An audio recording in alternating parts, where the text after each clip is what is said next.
kami dari kelompok 2 ingin menjelaskan tentang akuntansi multinasional, translasi laporan keuangan entitas asing. Sebelumnya, izinkan kami untuk memperkenalkan diri. Saya Adisa Ismining Tias, NPM 1958.004. Saya Julia Amelia R, NPM 1958.003. Dan saya Indah Lestari Rahmadani, NPM 1958.002. Dalam materi ini kami akan menjelaskan tentang yang pertama, perbedaan dalam prinsip akuntansi, yang kedua, penentuan mata uang fungsional, yang ketiga, translasi versus pengukuran kembali laporan keuangan asing, yang keempat, translasi laporan keuangan mata uang fungsional menjadi mata uang laporan perusahaan Indonesia, 5. Pengukuran kembali pembukuan dalam mata uang fungsional, dan yang terakhir, cara investasi luar negeri dan anak perusahaan tidak dikonsolidasikan. Yang pertama, materi perbedaan dalam prinsip akuntansi. Beberapa negara mengembangkan prinsip akuntansinya berdasarkan kebutuhan informasi dan otoritas pajak. Standar pelaporan akuntansi yang utama saat ini sedang dalam proses penyusunan oleh International Accounting Standard Board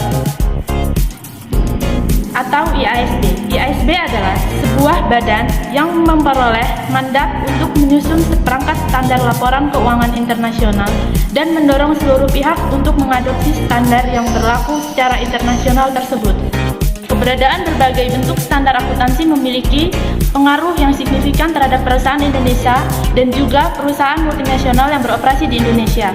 Hal ini disebabkan karena penyusunan laporan keuangan harus menggunakan standar akuntansi di mana mereka berlokasi di Indonesia untuk memudahkan penyusunan laporan konsolidasi. FASB terus bekerja sama dengan IASB untuk meningkatkan kualitas standar pelaporan internasional dan mengonversikan kedua standar tersebut. Yang kedua, ada penentuan mata uang fungsional. Ada 3 kemungkinan nilai tukar yang digunakan dalam mengonversi nilai mata uang asing menjadi rupiah. Yang pertama, nilai tukar sekarang. Nilai tukar sekarang merupakan nilai tukar pada akhir tanggal neraca. Selanjutnya, ada nilai tukar historis. Nilai tukar historis merupakan nilai tukar yang pada saat transaksi awal terjadi, seperti nilai tukar pada tanggal saat aset diterima atau kewajiban diakui. Tujuan dari PSAK 11 menyajikan hasil secara langsung, memperlihatkan pengaruh perubahan ekonomi dari pergerakan nilai tukar. Akan tetapi, beberapa entitas asing menggunakan mata uang fungsional yang berbeda dengan mata uang lokalnya.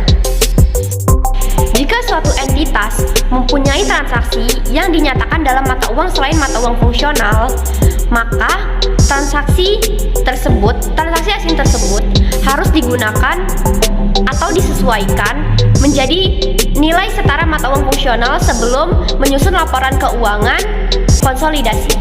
Sebagai contoh, diasumsikan bahwa anak perusahaan di luar negeri membangun gedung dengan biaya 1 juta peso. Nah, pada saat itu 1 peso di negara tersebut itu senilai dengan 500 rupiah. Kemudian diasumsikan bahwa di negara tersebut perusahaan ini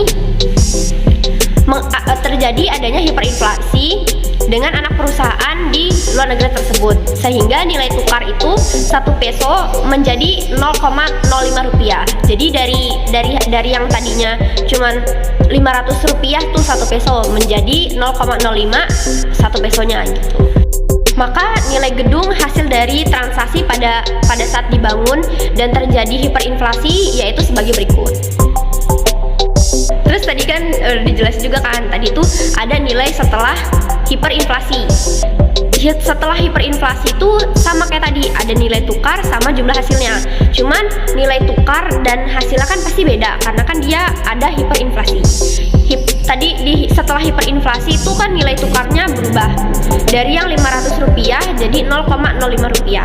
Nah, 0,05 rupiah itu dikali sama 1 juta. Jadi timbullah jumlah hasilnya 50.000 rupiah gitu. Nah, dari nilai transaksi setelah hiperinflasi tersebut kan tidak mencerminkan tuh nilai pasar atau biaya perolehan historis dari gedung yang dibangun tersebut. Jadi PSAK itu mengharuskan penggunaan rupiah sebagai mata uang fungsional dalam kasus hiperinflasi untuk memberikan stabilitas dalam laporan keuangan. Baik, materi selanjutnya adalah translasi versus pengukuran kembali laporan keuangan asing. Ada dua metode yang berbeda untuk menyajikan laporan keuangan entitas asing ke dalam rupiah. Yang pertama yaitu translasi laporan keuangan entitas asing ke dalam rupiah. Yang kedua, pengukuran kembali laporan keuangan entitas asing ke mata uang fungsional entitas tersebut.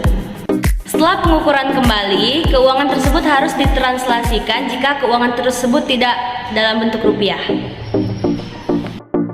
Translasi adalah metode yang umum digunakan dan diterapkan jika uang lokal adalah mata uang fungsional entitas asing.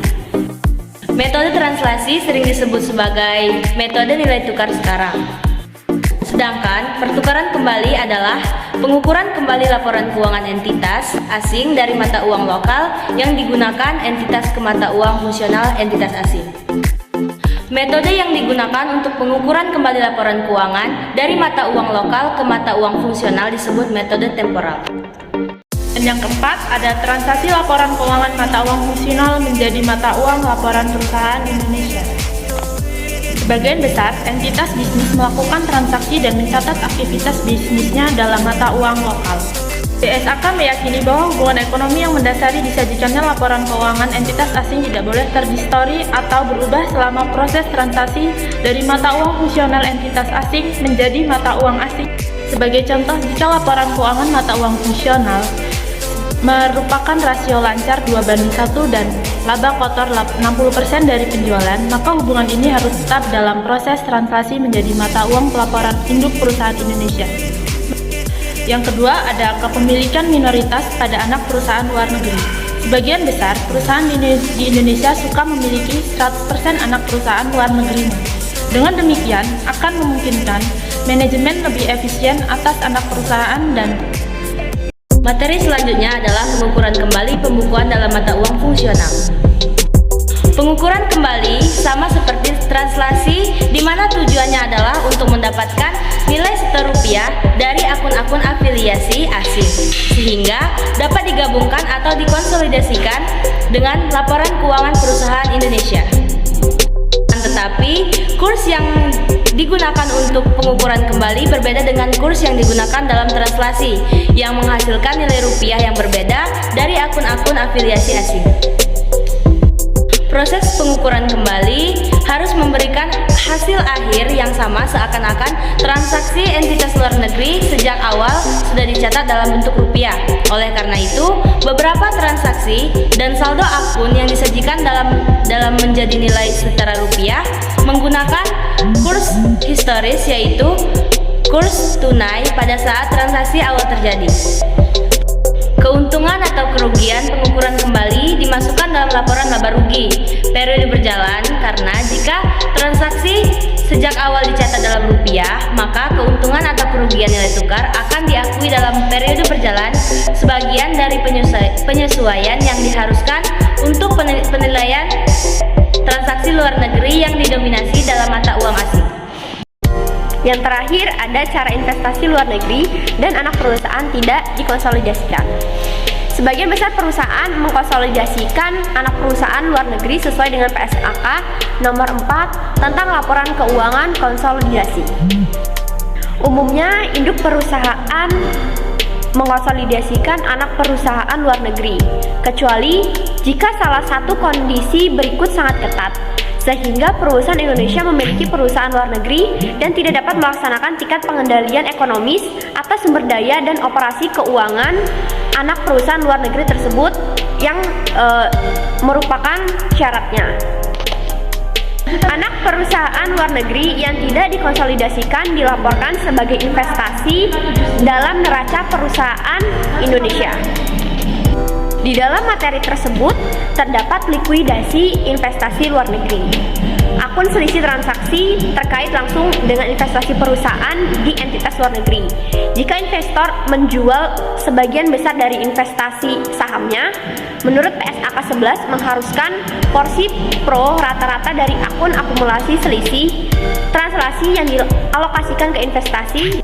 Sebagai contoh, jika induk perusahaan menjual 30% dari investasi pada anak perusahaannya, maka 30% dari selisih transaksi kumulatif harus dikeluarkan dari akun selisih transaksi dan dimasukkan dalam perhitungan keuntungan atau kerugian dari pelepasan investasi tersebut. Sekian penjelasan dari kami. Apabila ada kekurangan dan kesalahan kami mohon maaf. Kami akhiri. Wassalamualaikum warahmatullahi wabarakatuh.